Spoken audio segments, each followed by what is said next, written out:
તારીખ 25 ડિસેમ્બર ભારતના પૂર્વ પ્રધાનમંત્રી અને ભારત રત્ન સ્વર્ગવાસી અટલ બિહારી વાજપેયીજીની જન્મજયંતિ તેમજ સુશાસન દિવસની ઉજવણી નિમિત્તે ભરૂચ જિલ્લા ભાજપ કાર્યાલય ખાતે પુષ્પાંજલિ કાર્યક્રમનું આયોજન કરવામાં આવ્યું હતું। કાર્યક્રમની શરૂઆત સ્વર્ગવાસી અટલ બિહારી વાજપેયીજીના પ્રતિમા ચિત્ર સમક્ષ પુષ્પાંજલિ અર્પણ કરીને કરવામાં આવી હતી।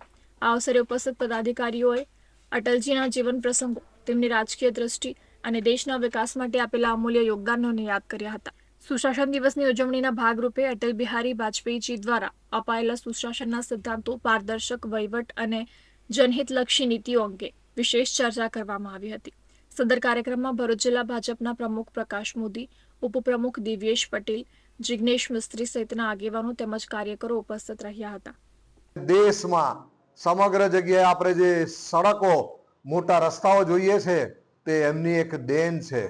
અટલ બિહારી વાજપેયી હંમેશા કહેતા કે ચલો જલાએ દીપ વહાં જહાં અભી ભી અંધેરા है।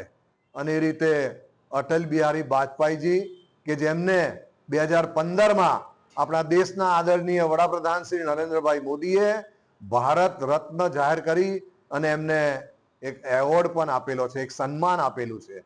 એવા અટલ બિહારી વાજપેયીજીને આજે ભારતીય જનતા પાર્ટીના જિલ્લા કાર્યાલય ખાતે નગરના અને જિલ્લાના સૌ પદાધિકારીઓ સાથે ઉપસ્થિત રહી અને આજે પુષ્પાંજલિ અર્પણ કરવાનો કાર્યક્રમ કરવામાં આવ્યો છે।